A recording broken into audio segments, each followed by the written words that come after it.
Hola a todos, bienvenidos a un nuevo vídeo en el que vamos a resolver el examen de química de la BAU de Madrid de junio de 2024. Este examen consta de 10 problemas, de los cuales había que escoger 5.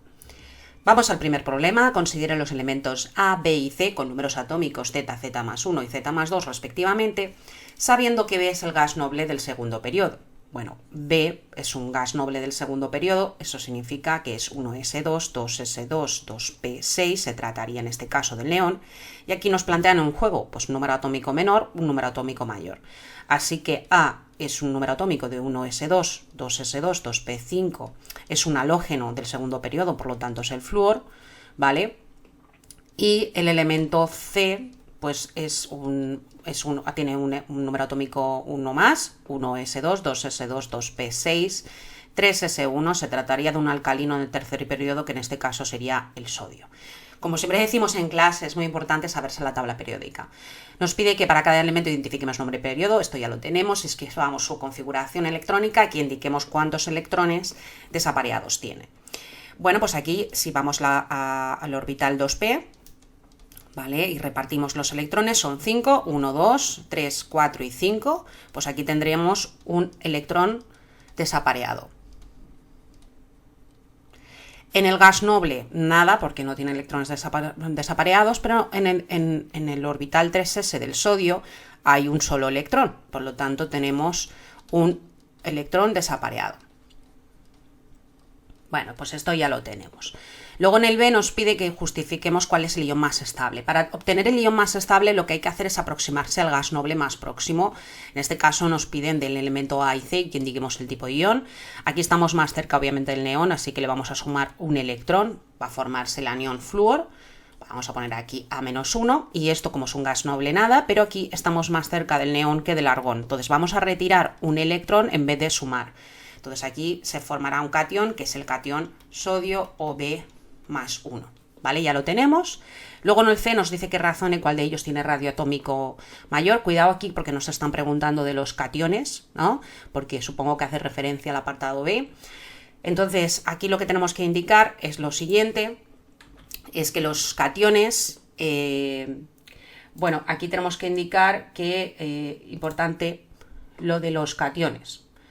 Vale, los cationes han perdido los electrones de valencia, por lo que tendrán un menor volumen o tamaño que el átomo del que proceden, y un anión monoatómico se ha formado porque el átomo del que procede ha ganado electrones hasta conseguir la configuración electrónica del gas noble, ¿no?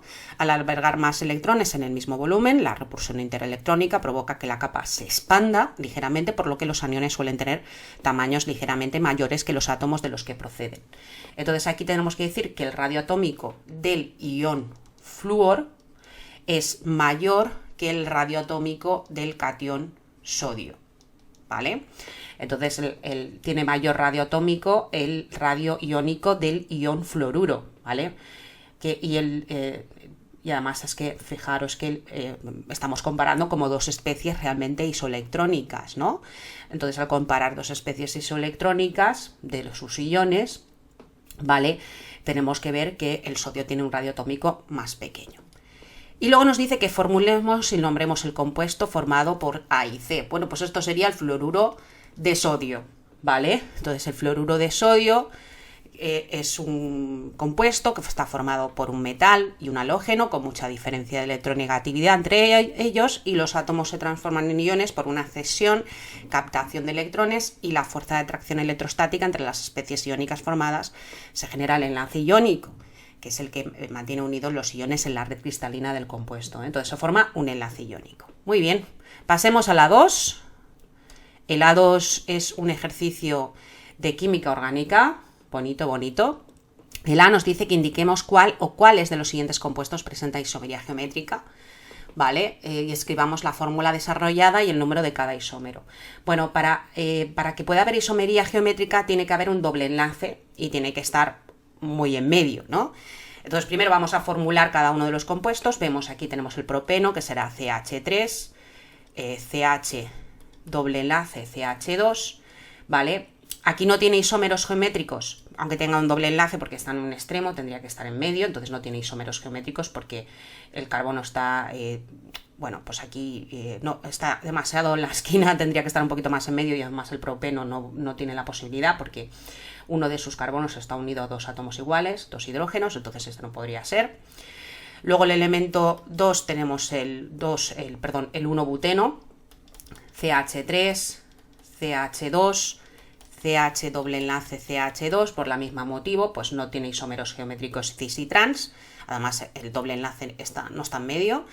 Y el elemento 3, que es el 2-penteno, pues este sí que va a tener isomería CH3, CH2, CH doble enlace CH, CH3. Este sí que puede tener isomería cis y trans. Entonces vamos a dibujarlo. Aquí tendríamos doble enlace, carbono-carbono. Aquí podríamos poner CH3, CH3. Aquí hidrógeno e hidrógeno. Entonces aquí tendríamos el cis 2-penteno. Y luego el trans pues sería CH3, CH doble enlace, CH3. Y aquí tendríamos carbono-hidrógeno y carbono-hidrógeno.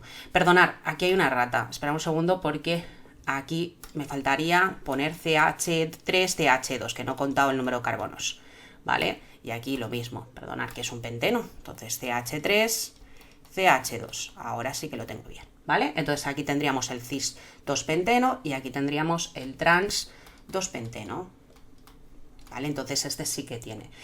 Y el 4 es un alcohol. Los alcoholes no presentan isómeros geométricos, ¿vale? Y entonces tendríamos la formulación del 4, vamos a ponerlo aquí mismo, sería CH3, CHOH, doble enlace, CH2. Bueno, pues este no tendría, que sería el 2-propenol, ¿vale? O propendosol, pues no presentaría isometría geométrica cis y trans. Bueno, ahora nos pide en el B pues que hagamos reacciones, que hagamos las siguientes reacciones, que las completemos y que nombremos los compuestos orgánicos y que indiquemos el tipo de reacción.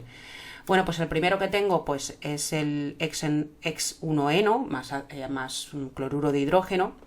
Esto lo que va a ser es una reacción de adición. Vamos a formularlo.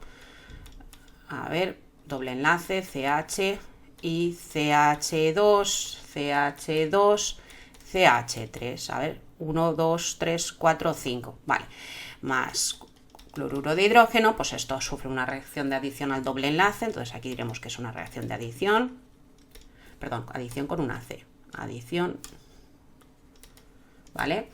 Es una adición de haluros de hidrógeno o también se le llama hidrohalogenación, ¿vale? Y entonces esto nos va a dar CH3, aquí aplicamos la regla Markovnikov, importante, ¿vale? Entonces aquí tendríamos CHCl, CH2, CH2 y CH3. Y entonces aquí formamos un compuesto mayoritario que es el 2-clorohexano. 2-clorohexano. Hay un producto minoritario que podría ser el 1-clorohexano, pero bueno, vamos a poner mayoritario. Y aquí, ojo, regla Markovnikov, ¿vale? Entonces aquí Markovnikov, ¿vale? Vamos a poner el hidrógeno en aquel carbono que está más hidrogenizado. Y luego la segunda, pues aquí es una reacción de oxidación, ¿vale? Entonces la segunda es una reacción de oxidación. Tenemos un alcohol, el 2-pentanol, ¿vale? Entonces 2-pentanol, a ver, CH3, CHOH y CH3. Es un alcohol secundario, ¿vale? Y entonces un alcohol secundario va a dar una acetona. Entonces en este caso CH3, carbonilo, CH3. Esto sería el dimetilcetona o la propanona, ¿vale? Porque es un alcohol secundario y los alcoholes secundarios se oxidan a cetonas. Y es una reacción de oxidación, ¿vale? Y luego nos piden en el C que nombremos los compuestos y que indiquemos cuál es el grupo característico principal. Bueno, pues vamos a ver.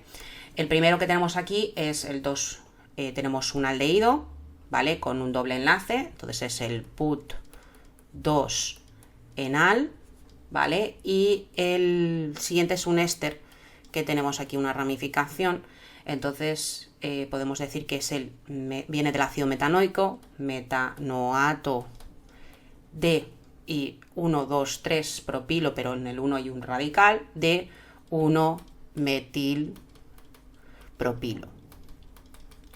Bueno, aquí el grupo funcional pues vemos que es un éster y aquí el grupo funcional vemos que es un aldehído con un alqueno, con un doble enlace.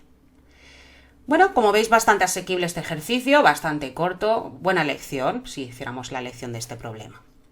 Vamos al problema A3. El A3 es de termo, ¿vale?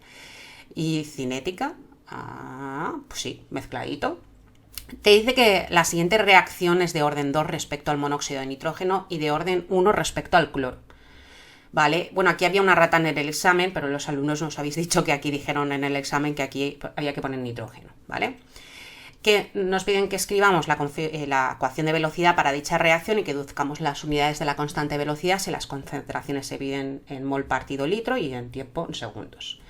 Bueno, pues esto es fácil porque la ley de velocidad nos dice que la constante es igual a la concentración de monóxido de nitrógeno elevado al cuadrado por el cloro elevado a 1, porque NO es de orden 1, de orden 2 y el cloro es de orden 1, ¿no? Entonces, alfa es igual a 2 y beta es igual a 1. El orden total de alfa más beta pues sería un orden 3, ¿vale? Y entonces nos piden que deduzcamos las unidades. Bueno, pues esto es el clásico, chicos, de toda la vida. Velocidad partido esto elevado al cuadrado por la concentración de cloro. Entonces la velocidad es mol por litro elevado a menos 1 por segundo elevado a menos 1, partido por mol por litro elevado a menos 1, todo esto elevado al cuadrado por mol por litro elevado a menos 1. Esto y esto se va, y entonces tenemos segundo elevado a menos 1, partido mol por litro elevado a menos 1, todo esto elevado al cuadrado. Y para ponerlo en plan bonito, pues sería mol elevado a 2 por litro elevado a menos 2. Si lo ponemos de manera lineal, bonita, pues sería segundo, bueno, voy a ponerlo bonito, todo lineal, sería mol elevado a menos 2 por litro elevado a 2 por segundo elevado a menos 1. Esto para que nos quede de manera lineal bonita, ¿vale? Y luego en la B nos dice que a partir de la ecuación de Arrhenius que expliquemos cómo afecta la velocidad de reacción un aumento de temperatura. Bueno, pues esto, aquí vais a escribir lo que siempre decimos en clase, la frase de la ecuación de Arrhenius. La ecuación de Arrhenius es que la constante es igual a A por E elevado al número, la energía de activación por R por T, y al aumentar la temperatura el valor de la constante sube, que según muestra en la ecuación de Arrhenius, si subimos la temperatura, pues aumentará el valor del exponente al ser negativo y eso produce un aumento de la constante de velocidad específica. Si incrementa la constante de la velocidad específica, pues lo que va a pasar es que la velocidad de la reacción sube, ¿vale? Esto es la frase siempre que casi la podemos memorizar y hacer un copy-paste. Bueno, y en el C nos piden que determinemos la variación de la energía libre Gibbs estándar en una reacción a 25 grados. Y luego que justifiquemos si es espontáneo o no a dicha temperatura. Bueno, aquí recordar que la energía libre de Gibbs es igual a la variación de la entalpía menos la temperatura por la variación de la entropía. Vale, entonces, ¿qué pasa? Que aquí no tenemos ni una cosa ni otra, entonces nos lo tenemos que calcular todo. Tenemos que calcularnos la variación de la entalpía de la reacción, esto será el sumatorio por el número de moles de las entalpías de formación de los productos menos las entalpías de formación de los reactivos. Bueno, pues esto será igual a 2 por la entalpía de NOCl, que será 51,7, ¿vale? Menos 2 por la de monóxido, porque cloro no tiene. Monóxido, ¿dónde está? 9 por 90,3. Y entonces aquí hacemos este cálculo, vamos a ver qué nos da. Esto sería igual a 2 por 51,7 menos 2 por 90,3. 90,3. Y esto nos da que el cálculo es una reacción exotérmica de menos 77,2. Menos 77,2 ¿qué? Kilojulios. Kilojulios partido mol. ¿Vale? Entonces vemos que es una reacción de tipo exotérmica. Y ahora vamos a hacer la variación de la entropía, que es el sumatorio por el número de moles de la variación de la entropía de los productos perdón, de la entropía de los productos, menos la variación sumatorio por el número de moles de la entropía de los reactivos. Esto será 2 por 261,7 menos 2 por 210,6 más 223, si no me engaño yo con los números. Y cuidado que esto está en julios. Entonces vamos a hacer el cálculo. Pero voy a ponerme aquí la calculadora que me molesta. Aquí mismo. Entonces sería 2 por 261,7, que le restamos, abrimos un paréntesis, 2 por 210,6 más 223. Y cerramos paréntesis, y esto nos va a dar que la variación de la entropía es de signo negativo y es igual a menos 120,8 julios partido mol por Kelvin. Cuidado que esto está en julios, ¿eh? Si queremos pasarlo kilojulios, esto será menos 120,8 por 10 elevado a menos 3 kilojulios partido mol por Kelvin. Bueno, pues una vez que ya tenemos esto, pues podemos calcular la energía libre, la energía libre de Gibbs. La energía libre de Gibbs es igual a la entalpía, que es menos 77,2, menos la temperatura a 25 grados, que serán 298 Kelvin, que lo multiplico por menos 120 por 10, 120,8, perdón, 120,8 por 10 elevado a menos 3 dividido entre 1000 kilojulios. ¿Vale? Entonces vamos a ver qué valor tiene la espontaneidad de dicha reacción, si es espontánea o no es espontánea. Entonces tendríamos que menos 77,2 menos 298, que lo multiplicamos a menos 120,8 por 10 elevado a menos 3. Y entonces esto me da que la variación de la energía libre de Gibbs es igual a menos 41,20 kilojulios. Claro, al ser de signo negativo, lo que estamos viendo es que esta reacción, y podemos contestar el apartado D, es una reacción que es espontánea a esa temperatura, es decir, a 25 grados, la reacción se trataría de una reacción espontánea. ¿Vale? Y bueno, como veis, bastante asequible, la verdad. Era una buena lección de examen, ¿eh? Muy bien, pasemos al siguiente ejercicio, ejercicio A4, de ácido base. Bueno, aquí te dice que se ha preparado una disolución acuosa de 0,2 molar de los siguientes compuestos: hidróxido de sodio, ácido propanoico, cloruro de amonio, cloruro de potasio y etanoato de sodio, ¿vale? Entonces aquí nos piden que calculemos el pH de la disolución de hidróxido de sodio y de ácido propanoico. Bueno, nos dan las pKs del ácido propanoico, del ácido acético, del icaso petroamoníaco. El primero es el hidróxido de sodio. El hidróxido de sodio es una base fuerte que se disocia en ion sodio más ion hidróxido, según Arrhenius. Entonces tenemos una concentración inicial de 0,2 molar, no 0,2 molar. Entonces la concentración final, al estar disociado al 100%, la concentración de hidróxidos es 0,2 molar. Entonces calculamos el pOH como el menos logaritmo de la concentración de hidróxidos, que es igual al menos logaritmo de 0,2 molar, y entonces calculamos el pOH. Una vez que tengamos calculado el pOH, ¿vale?, podemos calcular el pH. Bueno, pues esto será igual a menos logaritmo en base 10 de 0,2, y entonces esto nos va a dar 0,69 de pOH. 0,69.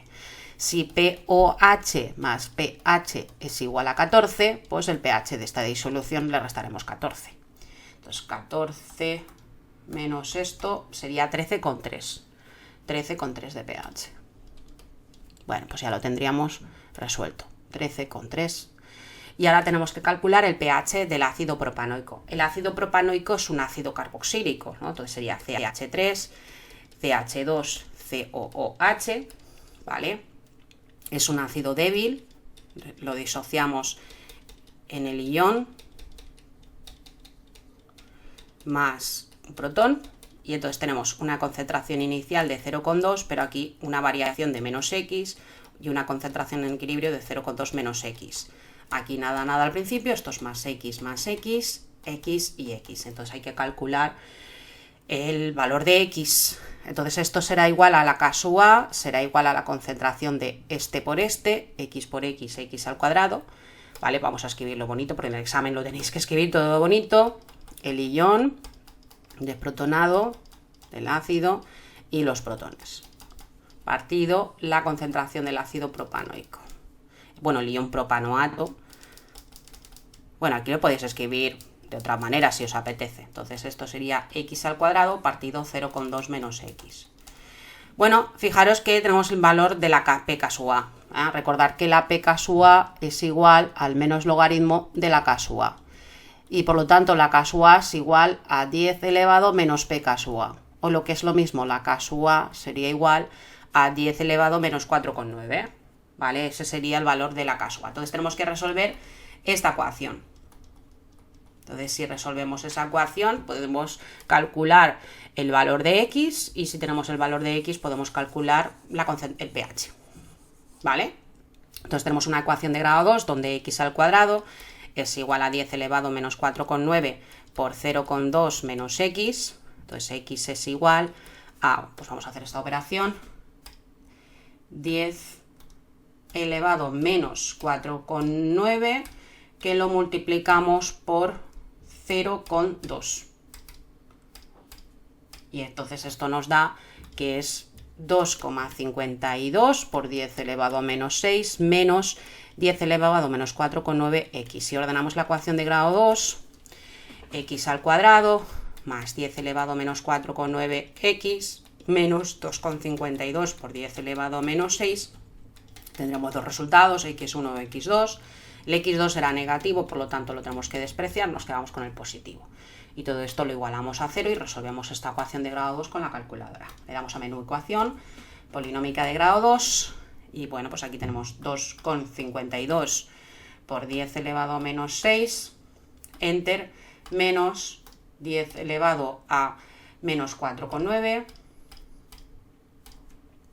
y menos, perdón, aquí he puesto menos y me he equivocado, 2,52 por 10 elevado a menos 6. Espera un segundo que lo he puesto mal. Ecuación polinómica de grado 2. Bueno, pues entonces esto es 1, 10 elevado a menos 4,9, es que lo había puesto negativo y entonces me voy a dar mal. Y menos 2,52 por 10 elevado a menos 6. Ahora sí que tengo bien escrita la ecuación. Entonces aquí me dará que es 1,58 por 10 elevado a menos 3. Ya tengo la concentración molar de esto, así que el pH es igual al menos logaritmo de la concentración de protones, o lo que es lo mismo, el pH es igual al menos logaritmo de 1,58 por 10 elevado a menos 3. Menos logaritmo en base 10 de 1,58 por 10 elevado a menos 3. Y entonces es un pH de 2,8. 2,8. Entonces ya lo tenemos resueltito el ejercicio. Fácil, ¿no? Bueno, es bastante asequible. Bueno, donde más te puedes equivocar es en la calculadora, que es lo que me pasa a mí, que yo donde me equivoco es metiendo los datos en la calculadora. Bueno, en el apartado B es un ejercicio de hidrólisis porque te dice que ordenes las disoluciones de cloruro de amonio, cloruro de potasio y etanoato de sodio de mayor a menor carácter ácido. Bueno, pues aquí tenemos, primero, cloruro de amonio. El cloruro de amonio, si analizamos esta sal y hacemos el análisis de la fuerza ácido-base de los conjugados, vemos que el ion cloruro es la base conjugada que procede de un ácido fuerte, por lo que no se producirá reacción de hidrólisis. El ion amonio es un ácido conjugado que procede de una base débil, el amoníaco, y es que será más fuerte que el agua, produciendo una reacción de hidrólisis ácida, ¿vale? Y entonces la disolución resultante pues será ácida por hidrólisis ácida del ion amonio. Entonces el pH ahí del cloruro amonio es ácido. Ahora tenemos cloruro de potasio. Disociamos la sal, ¿vale? Y hacemos el análisis de la fuerza ácido-base de los conjugados. El ion potasio es un ácido conjugado que procede de una base fuerte, hidróxido de potasio, por consiguiente es más débil que el agua y no produce reacción de hidrólisis. El ion cloruro es una base conjugada que procede de un ácido fuerte, que es el ácido clorhídrico, por lo que no producirá reacción de hidrólisis. Entonces la disolución será neutra. Entonces será neutra y por lo tanto, pues aquí tenemos que decir que esto será neutro. ¿Vale? Y ya la última sal que nos han puesto, pues es una sal de acetato de sodio, perdón, etanoato de sodio. Y entonces aquí pues tenemos que, si hacemos la disociación de la sal, tenemos el ion sodio, que es un ácido conjugado que procede de una base fuerte, hidróxido de sodio, por consiguiente es más débil que el agua y no produce reacción de hidrólisis, ¿no? Y si tenemos el ion acetato, que es la base conjugada que procede de un ácido débil, el ácido acético es una base más fuerte que el agua y producirá una reacción de hidrólisis alcalina como la que veis ahí. Y entonces la disolución será básica por hidrólisis alcalina del ion acetato. Entonces tenemos aquí acetato de sodio, pues es básico. Claro, si nos dicen que lo pongamos por orden creciente, de un orden de mayor a menor carácter ácido, pues primero iría el cloruro de amonio, después iría el cloruro de potasio y por último pues el acetato o el acetato de sodio o etanoato de sodio. Bueno, bastante clásico, ¿no? Como siempre, ¿no? Bastante clásico este ejercicio. Buena lección de examen, aunque hay que escribir demasiado. Vamos a la pregunta 5. Aquí nos hablan del dicromato de potasio que reacciona con el cloruro de hierro en la disolución del ácido clorhídrico, obteniéndose productos como el cloruro de cromo 3, el cloruro de hierro 3, el cloruro de potasio y agua. Bueno, pues aquí hay que formular, bueno, aunque casi siempre son las mismas cosas, tenemos el dicromato de potasio que reacciona con el cloruro de hierro más el ácido clorhídrico o el cloruro de hidrógeno, ácido clorhídrico en este caso, para dar lugar al tricloruro de hierro, de cromo, más el tricloruro de hierro, más el cloruro de potasio y obviamente el agua, ¿vale? Ya lo tenemos puesto. Entonces aquí vamos a identificar las valencias. Aquí es una valencia más 1, esto es menos 2 por 7, esto será por ejemplo más 6, ¿vale? Si tenéis la duda, siempre podéis hacer el cálculo. Imagínate que no te sabes el cromo, entonces esto sabes que esto es x, menos 2 por 7 igual a 0, esto es 14, menos 12, así que la x es 6. Esto es menos 1, esto es más 2, menos 1 más 1, esto será menos 1, esto será más 3, esto será menos 1, esto es más 3, más 1, menos 1, más 1, menos 2, ¿vale? Ahora, cambios que detectamos. Bueno, pues yo veo que el ion dicromato pasa a ion cromo. Entonces la valencia más 6 pasa a una valencia más 3. Entonces esto es una reacción de oxidación, no es una reacción de reducción. Una reacción de reducción. Y el ion dicromato es un agente oxidante, ¿vale? Luego el otro cambio que detectamos, vemos del hierro más 2 que pasa a hierro más 3, de aquí a aquí, esto es una reacción de oxidación, y el ion ferroso es un agente reductor. Bueno, pues ya lo tenemos, identificado quién es el agente oxidante, quién es el agente reductor, y vamos a utilizar, pues vamos a ajustar la reacción iónica y la molecular.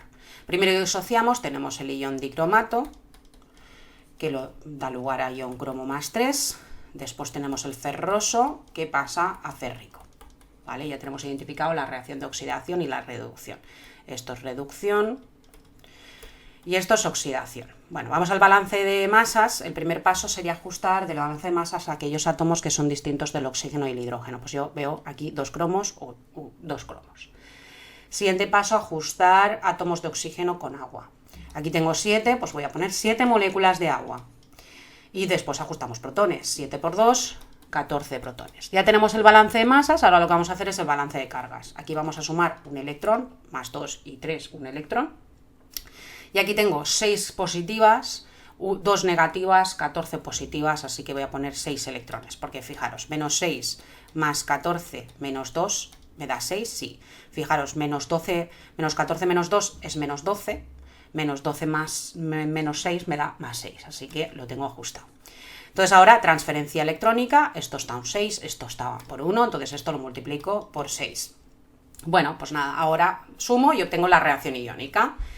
Tengo que protones, 14 protones, más un ion dicromato, más 6 de ferroso, nos vamos al otro lado, tenemos 2 de cromo más 3, 6 férricos, más 7 moléculas de agua, ¿vale? Ya tenemos la reacción iónica, ahora vamos a trasladarlo a la reacción molecular.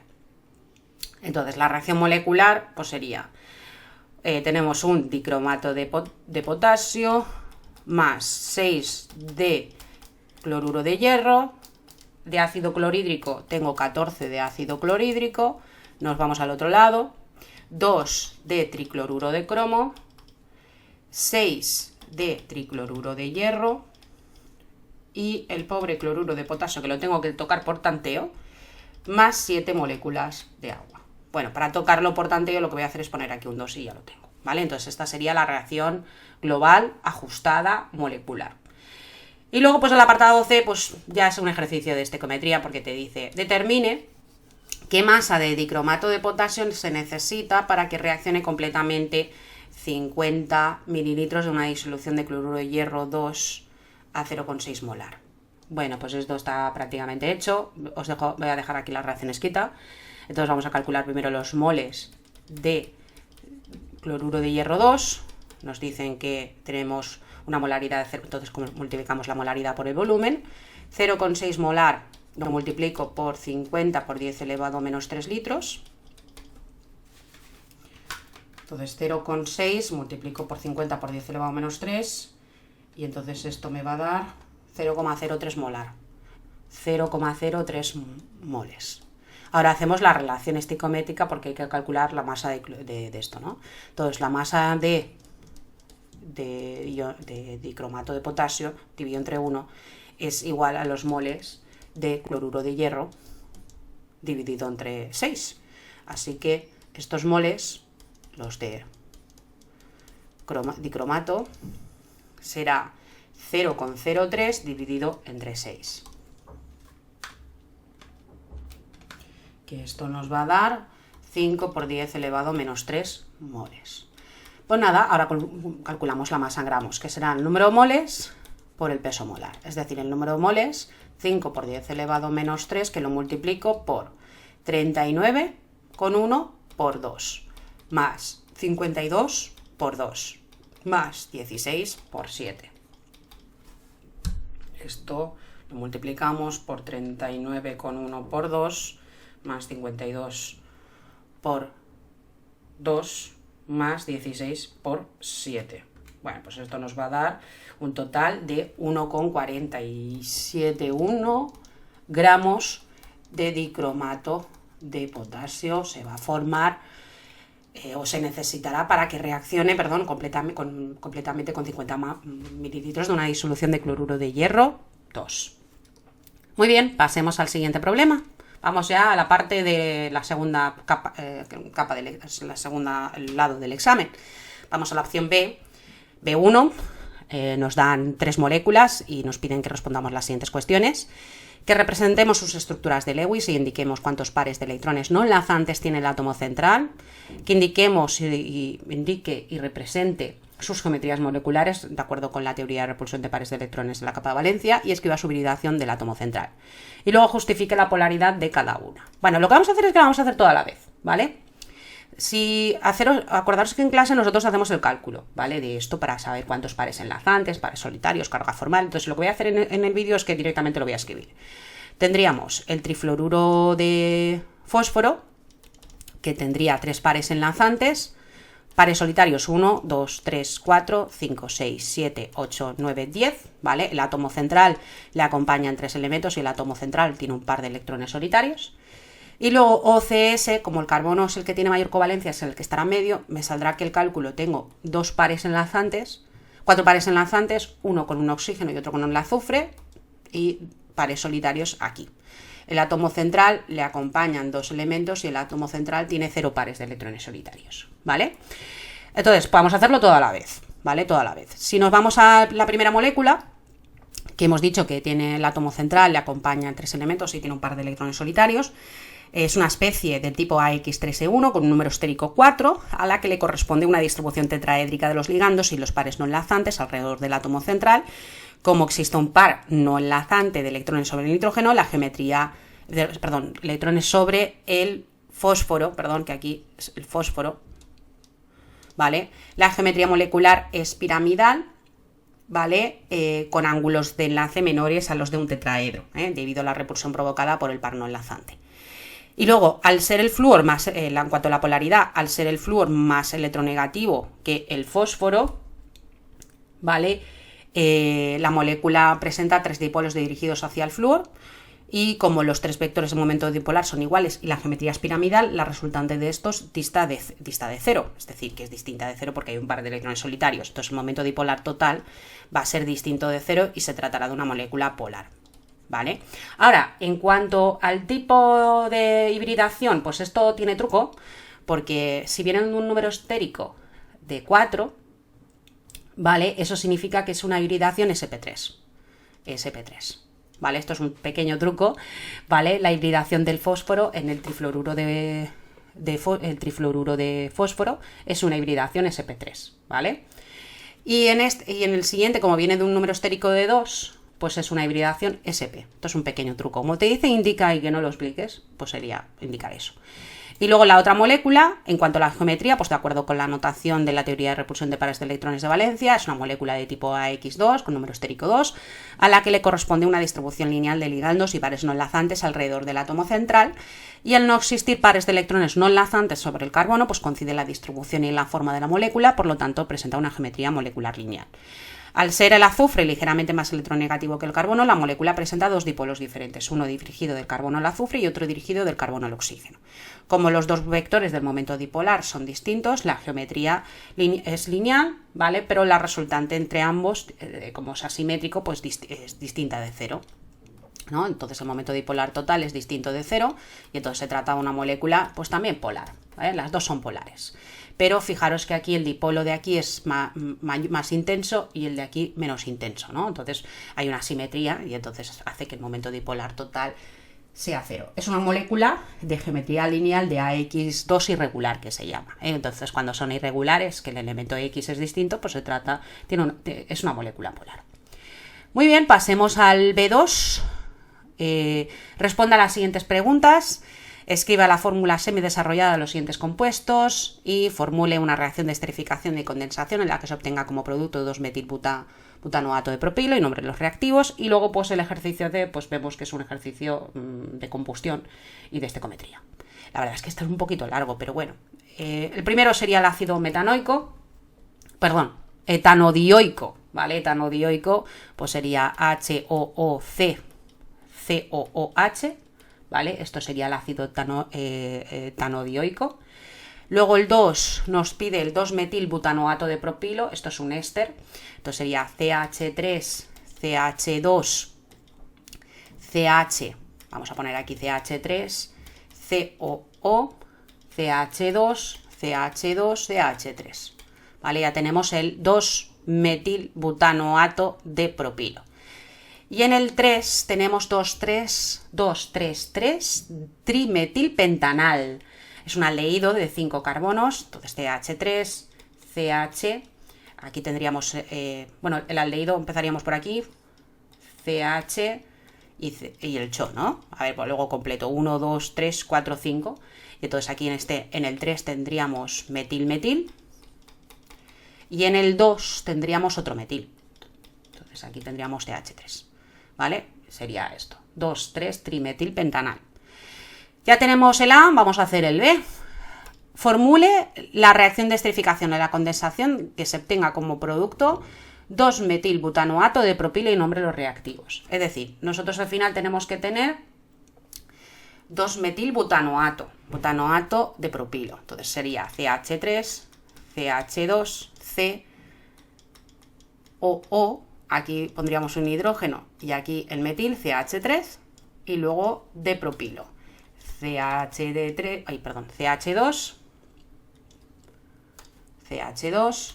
CH3, ¿vale? Y una cosa que siempre se me olvida, agua, que es una reacción de esterificación. Entonces, aquí lo que vamos a hacer es que por un lado tengo esto y por otro lado tengo el alcohol de aquí. Vale, el alcohol será CH3, CH2, CH2OH, que será el 1-propanol. Y el ácido carboxílico, pues sería CH3, CH2, CH3, COOH, ¿vale? Y entonces esto sería el ácido 2 metil, ¿y cuántos carbonos? 1, 2, 3, 4, butanoico. Vale, entonces el ácido 2-metilbutanoico con el 1-propanol, pues harían el 2-metilbutanoato de propilo, ¿vale? Una reacción de esterificación o condensación, ¿vale?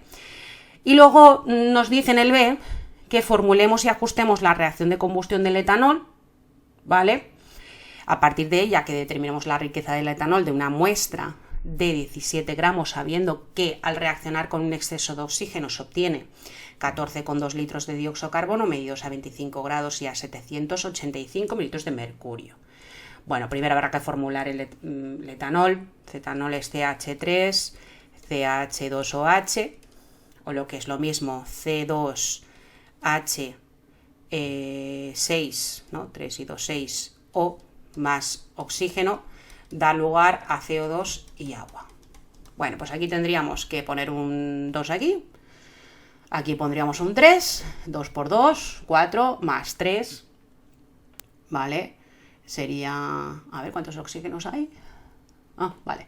Esto sería 2 por 2, 4 oxígenos, más 3, 7, ¿no? Entonces tendríamos que poner ahí un coeficiente... aquí tenemos que en este lado tener 7 oxígenos.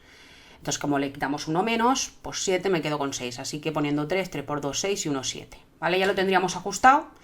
Y a partir de ella dice que tenemos una muestra de 17 gramos, ¿vale? Que al reaccionar con un exceso de hidrógeno se obtienen 14,2 litros. 14,2 litros de dióxido de carbono medido a 25 grados Celsius y a 785 mililitros de mercurio.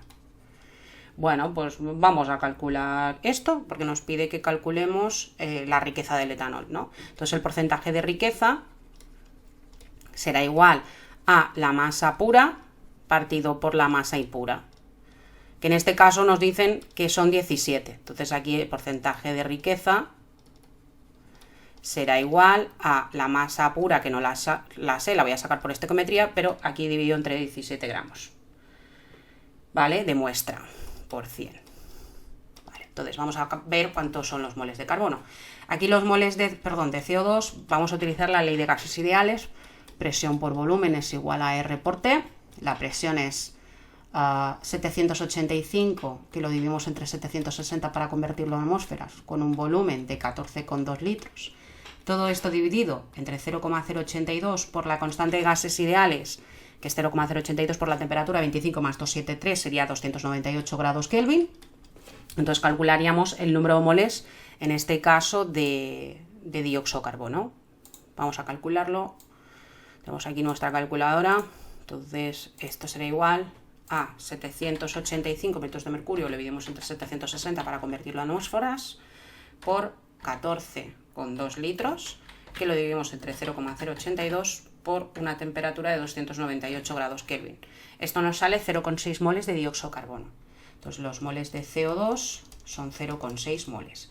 Si hacemos la relación estequiométrica de los moles de CO2 dividido entre 2 con los moles de etanol, ¿vale? Podemos calcular los moles de etanol. Entonces los moles de etanol son los moles de CO2 dividido entre 2, que sería igual a unos moles de 0,3 moles.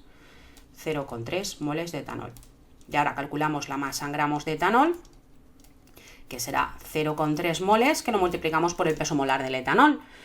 Entonces, por 12 por 2, o sea, 12 por 2 más 6 más 16, ¿vale? Entonces, 12 por 2 más 6 más 16, ¿eh? Entonces, esto es igual a 13,81 o 13,8 gramos de etanol, ¿vale? Y ahora si queremos calcular la pureza en porcentaje, pues esto sería la masa pura dividido en la muestra, que son 17, multiplicado por 100, nos da un porcentaje de pureza de un 81,2%. Bueno, pues como veis no tenía mucho misterio este ejercicio, ¿vale? Es un ejercicio de estequiometría un poco largo, para mi gusto. Yo hubiese escogido ejercicios que hubiese tenido que escribir menos, pero bueno, esto ya son opiniones mías, ¿vale? Pero bueno, un poquito largo, la verdad. El examen es un poco largo, pero si eliges bien, se puede sacar buena nota, ¿eh? Problema B3. Si cierta cantidad de este compuesto en un recipiente de 1 litro de 500 Kelvin y 0,94 se produce su descomposición, sabiendo que a la citada temperatura el valor de K sub P es igual a 0,19, calcule la concentración inicial de este compuesto. Bueno, nos piden la concentración inicial, pero tenemos aquí un cuadro de disociación, que si queréis pues lo hacemos, el cuadro de disociación lo hacemos con concentraciones, creo que va a ser más rápido. Fijaros que aquí es un equilibrio homogéneo, que son todo gases, y la variación de estos es igual a 2 menos 1, que es 1, ¿vale? Entonces tenemos una concentración inicial que no sabemos, nada, y luego la variación pues sería menos x aquí más x, y esto sería la concentración en equilibrio, ¿no? Entonces, claro, a nosotros nos dice que se introduce estas cantidades, entonces podemos calcular los moles, la concentración inicial. Si cogemos la ecuación de gases ideales, presión por volumen es igual a número de moles por R por T, volumen de esto lo conocemos la presión y conocemos la constante y la temperatura. Lo que no conocemos son los moles, pero podemos calcular la concentración, ¿no? Entonces calculamos los moles de este compuesto inicial, que será la presión por el volumen partido R por T. Entonces la presión es 0,94 por un volumen de 1 litro partido por la constante de gases ideales con una temperatura de ¿cuánto me han dicho? De 500 Kelvin. Vale, entonces si yo calculo los moles iniciales de este compuesto, que serían pues 0,94 por 0,94 por, a ver, lo tengo aquí en la calculadora, vamos a calcularlo. Esto sería 0,94 por 1 dividido entre 0,082 por 500 grados Kelvin, y entonces tendríamos unos moles iniciales de 0,029 moles, ¿no? 0,0229 moles. Que si quiero la concentración de este compuesto inicial, lo que tengo que hacer es dividir esto en 1 litro, o sea que 0,0229 molar. ¿Vale? Entonces eso sería la concentración. Luego el apartado B nos dice que calculemos las concentraciones molares de cada especie. Bueno, pues si tenemos la concentración inicial, tenemos el valor de K sub P y lo que tenemos que averiguar es la X. Entonces lo que vamos a hacer es que a partir de K sub P vamos a calcular K sub C. K sub P es igual a K sub C por R por T elevado a la variación de moles, que es 1. Así que K sub C será la K sub P partido la constante de gases ideales por la temperatura, elevado todo esto a 1. Si esto es 0,19, lo dividimos entre 0,082 por una temperatura de 500 grados Kelvin. Todo esto elevado a 1. Y entonces obtendríamos el valor de K sub C. Así que esto sería igual a 0,19, que lo dividimos entre 0,082 y lo multiplicamos por 500 grados Kelvin. Entonces esto nos da 4,63 por 10 elevado a menos 3 molar, ¿vale? Entonces ya tendríamos la K sub C. Una vez que yo sé la K sub C, lo que tengo que averiguar es el valor de X. Entonces tengo que resolver esta ecuación, ¿no? Porque K sub C es la concentración molar de este compuesto por este en equilibrio partido por la de este. Entonces esto sería igual a ¿cuánto? Pues a XX. Vamos a resolver la ecuación aquí mismo, que no me cabe. Entonces sería x por x, x al cuadrado, partido concentración inicial, que la hemos calculado hace un rato. Lo he calculado, pero lo he borrado. A ver, lo tengo aquí en la memoria de la calculadora. 0,0, esta es la concentración inicial de este compuesto, que se me ha olvidado anotarlo. Esto sería 0,0229 molar. Vale, me lo apunto. Vale, entonces esto sería 0,0229 menos x igual a 4,63 por 10 elevado a menos 3 molar. Entonces aquí lo que tenemos que resolver es esta ecuación de grado 2. Vale, esto pasa aquí multiplicando. X al cuadrado es igual a 4,63, que es el valor que me ha dado a mí la K sub C, ¿no? Este valor, ¿no? El 4,63 lo multiplico por 0,0229 y entonces esto me da 1,06 1,061 por 10 elevado a menos 4, menos 4,63 por 10 elevado a menos 3. Hacemos la ecuación, esto será más 4,63 por 10 elevado a menos 3x, menos 1,061 por 10 elevado a menos 4. Entonces resolvemos esta ecuación de grado 2, x1 y x2. Bueno, entonces aquí, menú, ecuación polinómica de grado 2. Así que esto será 4,63 por 10 elevado a menos 3 y menos 1,061 por 10 elevado a menos 4. Y entonces esto nos da 8,24. 8,24 por 10 elevado a menos 3 y el otro resultado pues nos da un resultado negativo que en este caso lo vamos a despreciar. 0,0128 porque el equilibrio está desplazado en sentido directo. Entonces esto se desprecia. Y esto directamente hemos calculado concentraciones molares. Entonces, una vez que sabemos el valor de la X, ya la concentración en equilibrio de cada cosa pues sería fácil. La concentración en equilibrio de este compuesto sería 0,0229 menos 8,24 por 10 elevado a menos 3 y la de monóxido y la de cloro pues será la misma. 8,24 por 10 elevado a menos 3 molar. ¿Vale?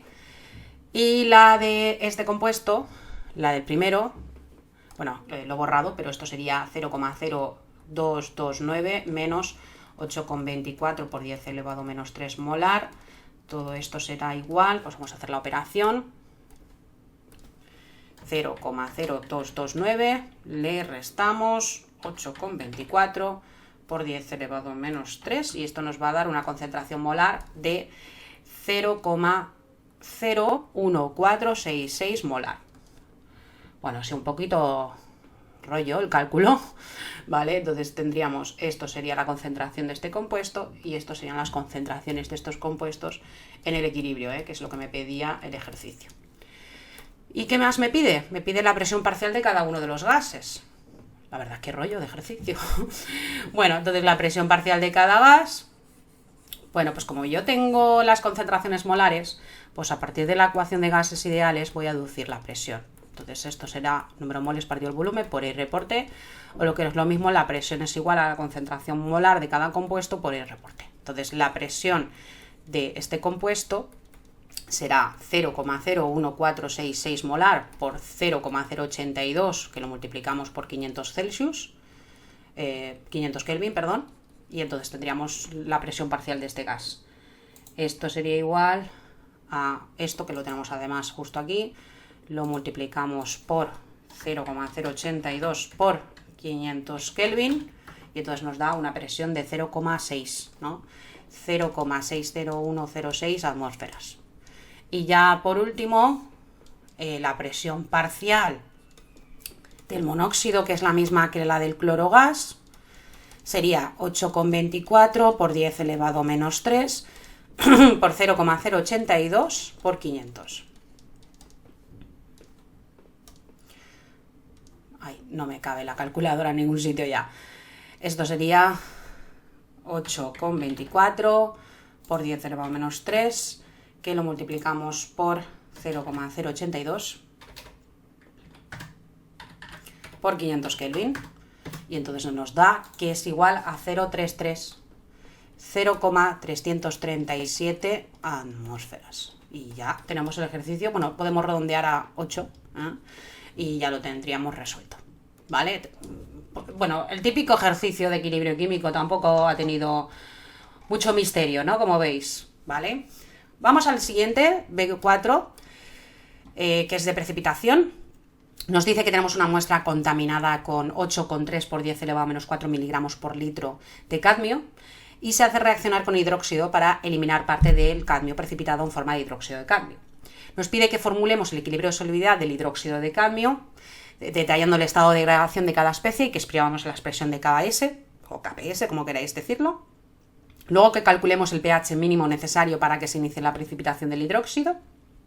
Y luego C, tras la precipitación de una cierta cantidad de hidróxido de cadmio, se añade cloruro de cadmio a la disolución. Razón y qué efecto tendrá lugar y cómo afecta la solubilidad del hidróxido. Bueno, pues nada, aquí tenemos en la A, pues tenemos hidróxido de cadmio, lo formulamos, ¿vale? La valencia del cadmio es +2, fijaros qué fácil, esto es un sólido, es un equilibrio heterogéneo, pero es un gas insoluble, entonces da cadmio en disolución acuosa, aquí fijaros que es un sólido, más 2 iones hidróxido en disolución acuosa. La KPS o Kp de Ks de esto sería la concentración molar del ion cadmio por la concentración molar del hidróxido elevado a 2, o lo que es lo mismo KPS, si hacemos concentración inicial, concentración final, esto será S y esto será 2S, y entonces la relación de KPS será S por 2S al cuadrado, que será 4S al cubo, ¿vale? Y ya lo tendríamos, esto es lo que nos pide el ejercicio. Luego en el B nos piden que calculemos el pH mínimo necesario para que se inicie la precipitación del hidróxido. Bueno, pues yo tengo 8,3 por 10 elevado menos 4 miligramos por cada litro. Esto lo vamos a convertir, lo vamos a pasar a una concentración molar, es decir, que en un gramo hay 1000 miligramos y en un mol del catión cadmio más 2, pues habría un peso molar de 112,4 gramos. Y entonces esto nos da, a ver, primero esa solubilidad hay que pasarla a molar, 8,3, a ver, 8,3 por 10 elevado menos 4 miligramos, ¿vale? Que lo dividimos entre 1000, ¿vale? Y lo multiplicamos por 1 partido 112,4. Bueno, pues entonces esto nos da 7,38 por 10 elevado menos 9. Sería la molaridad mol partido, la solubilidad partido en mol partido litro, ¿no? Entonces, digamos, bueno, la solubilidad, realmente la concentración de hidróxido que habrá de más o habrá máxima, ¿no? Teniendo en cuenta la cantidad de hidróxido de... esto es la cantidad máxima de solubilidad de cadmio más 2 que puede haber, ¿no? Entonces, para que haya una precipitación, lo que tiene que pasar es que el coeficiente de concentración del producto iónico debe ser mayor que el producto de solubilidad, ¿vale? Entonces, aquí lo que tenemos que hacer es que calcular la concentración de hidróxido. Si yo tengo la concentración de hidróxido, lo despejo, elevado al cuadrado, es igual a KPS partido la concentración del ion cadmio. Que el ion cadmio, yo he calculado su solubilidad justo aquí, ¿vale? Entonces, yo si quiero calcular la concentración de hidróxidos, esto será igual a la raíz cuadrada de KPS partido la concentración del cadmio que yo acabo de calcular. Entonces, la KPS nos la dan, y nos dicen que es 1,2 por 10 elevado menos 14, ¿vale? Y lo divido por la solubilidad que he calculado, que es 7,38 por 10 elevado menos 9 molar, por eso lo he convertido en moles. Entonces, si hacemos la raíz cuadrada de 1,2 por 10 elevado menos 14 y lo dividimos por la solubilidad que acabamos de calcular del cadmio, esto sería 1,27 por 10 elevado 1,27 por 10 elevado menos 3 mol partido litro. ¿Vale? Esta es la concentración de hidróxidos. Y de ahí podemos calcular pues su pOH, que será igual al menos logaritmo de la concentración de hidróxidos. Entonces el pOH es igual a menos logaritmo en base 10 de este valor que acabamos de calcular, y entonces el pOH será 2,89. Pero como me piden el pH, y recordar que pH más pOH es igual a 14, tenemos un pOH de 2,89 y entonces vamos a calcular el pH como 14 menos 2,89. Bueno, aquí lo tengo en la memoria, entonces sería 14 menos el anterior, y entonces sería 11,10. 11,10 sería el valor de pH que me está pidiendo este ejercicio. Entonces nada, ya lo tenemos resuelto, 11,10. Vale, y el C es un principio de Chatelier, porque te dice que, aquí tenemos esto, que tras la precipitación de una cierta cantidad de hidróxido de cadmio se le añade cloruro de cadmio. Claro, el cloruro de cadmio es una sal soluble que te da ion cadmio más 2 de ion cloruro, ¿vale? Entonces es una sal soluble. Entonces aquí tenemos un ion común y entonces tenemos que aplicarle el principio de Chatelier, ¿no? Razoné qué efecto tiene lugar. Pues aquí tenemos el ion común, que yo lo que está pasando, esto lo redactaré, ojo que no lo he escrito, pero aquí sí metemos una sal soluble, que es la del cloruro de cadmio, estamos incrementando la cantidad del ion de cadmio. Entonces, al aumentar esta concentración del ion cadmio, el equilibrio se desplaza en sentido inverso. Vale, al desplazarse en sentido inverso, lo que está haciendo es que la solubilidad disminuya. ¿Vale? Entonces disminuye la solubilidad. Entonces aquí lo tenemos que redactar. Entonces aquí tendríamos que enunciar el principio de Le Chatelier. Entonces lo que estamos viendo es que va en sentido inverso, disminuyendo la solubilidad de la sal, del hidróxido, en este caso de cadmio. Bueno, como veis es un ejercicio un poco rollero, pero bueno, no era demasiado excesivamente complicado. Y ya por último, que examen más largo, tenemos un ejercicio de pilas, ¿vale? Y de pilas y de electroquímica. Una pila y una electroquímica, muy parecido a los directos que hicimos en el canal. Considere los potenciales de reducción que se indican y conteste razonablemente combinando dos electrones especificados. Justifica cuáles forman la pila con el potencial más positivo y que escribas las reacciones que tienen lugar en el ánodo y en el cátodo y que calcules el potencial de dicha fila. Vale, aquí tenemos varios potenciales, tenemos magnesio, hierro, plomo y plata, ¿vale? Entonces vamos a escoger, porque te dice que justifiquemos, que combinamos dos electrodos, cuáles forman una pila con el potencial más positivo y explique las reacciones que tienen lugar en el ánodo y cátodo y cuál es el potencial de dicha pila. Es decir, que nosotros lo montemos, ¿no? Entonces aquí hay que analizar para formar una pila. Tenemos que buscar el mayor potencial de reducción, mayor tendencia a reducirse, y el ánodo, pues sabéis que es lo contrario, ¿no? Entonces aquí vamos a coger el que tiene mayor, pues yo veo que es el oro, y el que tiene el más bajito de todos es el manganeso, ¿vale? De los pares que a mí me han planteado, entonces recordar que una celda o voltaica o galvánica es aquella en la que tiene lugar una reacción espontánea, es decir, en ella se cumple que la presión y temperatura constantes, y teniendo en cuenta la reacción de la energía libre de Gibbs y el potencial de la celda, viene dado por la expresión, se deduce que para una reacción de oxidación o reducción sea espontánea es necesario que esa variación sea mayor que cero. Entonces, el par o el electrodo que presenta mayor potencial es el cátodo, reacción de reducción, y el par de menor potencial es el ánodo, perdón, que aquí me he equivocado, reacción de oxidación. Entonces, aquí te dicen que entre los pares propuestos, pues cojas el más alto. El más alto es el oro, entonces esto es el cátodo, y el más bajo de todos es el manganeso, pues esto es el ánodo. Bueno, entonces vamos a escribir la reacción. Cátodo será la reacción de reducción, y entonces será oro más 3 que pasa a oro sólido. Yo voy a poner aquí el potencial estándar de reducción, que es igual a 1,52 voltios. Aquí vamos a poner 3 electrones. Y luego el ánodo, que es la oxidación,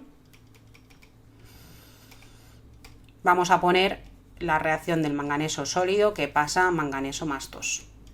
Y entonces aquí ponemos 2 electrones. Aquí multiplicamos esto por 3 y este por 2.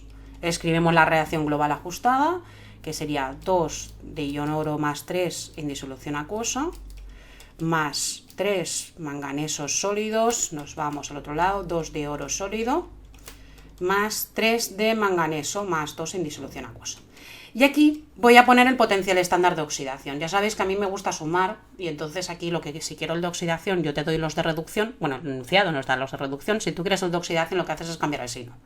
Entonces, más 1,18 voltios. Y entonces voy a calcular la variación, en vez de restando cátodo menos ánodo, voy a hacerlo sumando. Entonces 1,52 más 1,18. A ver, pues 1,52 más 1,18. Esto será igual a 2,7. 2,7 voltios. Claro, como esto es de signo positivo, la energía libre de Gibbs es negativa. Entonces es porque es una pila y entonces es un proceso espontáneo. Vamos al B, que es de electroquímica. Se dispone de 2 recipientes con disoluciones de nitrato de plata y nitrato de manganeso 2, y en cada uno de ellos se introduce una barra de hierro. ¿En cuál de ellos se va a formar o se formará una capa del otro metal sobre la barra de hierro? Razonemos la respuesta. Bueno, como yo siempre os digo en clase, dibujarlo, que cuando lo dibujéis es más fácil. Yo tengo un vaso de precipitados que tengo una barra de hierro. ¿vale? Y tengo una disolución de nitrato de plata y otra de nitrato de manganeso. Vale, si tengo nitrato de plata, ¿vale? Aquí lo que tengo es un ion plata por aquí dando vueltas. Entonces tengo el hierro en estado sólido y la plata en estado acuoso. Entonces al hierro lo único que le puede pasar es que pase hierro más 2 y entonces esto sea una reacción de oxidación. Lo único que le puede pasar a la plata es que pase a plata sólida. Y entonces aquí se ajusta, y esto sería una reacción de reducción. Entonces ajustamos, aquí ponemos 2 electrones, aquí un electrón, esto lo multiplicaríamos por 2 y la reacción global sería hierro sólido más 2 iones plata acuoso, que nos da hierro ferroso más 2 de plata sólida. Y entonces aquí vamos a poner el potencial estándar de oxidación y aquí el potencial estándar de reducción. Ya sabéis que a mí me gusta sumar en vez de restar, ¿eh? Oxidación, ¿cómo obtengo el de oxidación? Pues cambiando el signo, más 0,44 voltios y el potencial de reducción de la plata sería más 0,80. Entonces hacemos la suma de esto y entonces aquí la variación de esto me está dando que es 1,24 voltios. Claro, como esto es de signo positivo, la energía libre de Gibbs será menor que 0 y entonces se tratará de una reacción espontánea. ¿Qué va a pasar aquí? Pues que la barra de hierro se va a deshacer y vamos a ver depositado sobre la barra, pues, plata sólida, ¿no? Entonces es un proceso espontáneo. Luego la otra condicionante es que nos dice la otra barra de hierro, pero ahora metido en una disolución de nitrato de manganeso. El nitrato de manganeso sería Mn, nitrato de manganeso 2, pero el ion que me interesa es el ion manganeso, ¿vale? Más 2.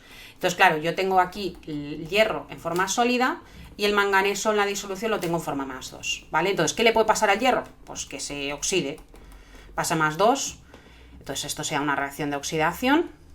¿Y qué le puede pasar al manganeso? Pues que pasa a estado sólido, manganeso sólido. Y entonces aquí si ajustamos, estos son 2 electrones, transferencia electrónica, entonces tenemos hierro sólido más manganeso más 2 en disolución acuosa, hierro más 2 acuoso y el manganeso sólido. Vale, entonces aquí voy a poner, esto es una reducción, por eso os digo que lo dibujéis, porque esto es como tú te lo estás encontrando, ¿no? Y luego dices qué condicionantes puede haber. Entonces aquí tenemos una reacción de reducción, entonces aquí voy a poner el potencial de reducción del manganeso, que es menos 1,18 voltios, y voy a poner aquí el potencial de oxidación del hierro, que lo obtengo cambiando de signo, más 0,44 voltios.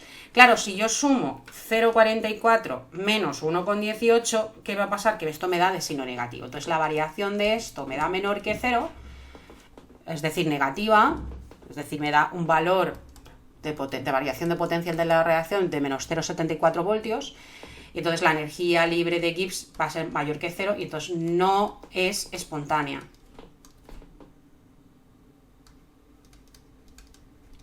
Cuidado, perdonar por la letra, ya es que al final de curso ya tengo letra de médico. Entonces aquí no está pasando nada, ¿no? Entonces no está formándose ninguna capa de metal sobre el hierro. En la disolución de plata sí, y en la disolución de nitrato de magnesio pues no está llevándose a cabo una reacción espontánea y no está pasando nada. Bueno, hasta aquí este vídeo, espero que os haya resultado muy útil como siempre. Iremos colgando más exámenes de las EBAU y de otras comunidades autónomas. Perdonar un poquito por la letra, es que estamos ya muy cansados, porque esta semana ha sido muy intensa.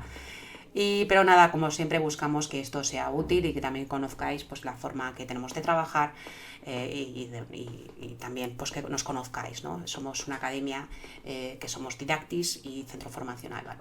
Pues nada, chicos, que vaya muy bien, no olvidéis suscribiros y estas cosas. Luego hacemos cosas interesantes en el canal como directos de YouTube y demás, para que podáis repasar de cara a la selectividad. Y nada, los que os habéis examinado hoy, mucha suerte, a ver si tenéis todo correcto y que vaya muy bien la cosa. Pues nada, chicos, muchas gracias y nos vemos.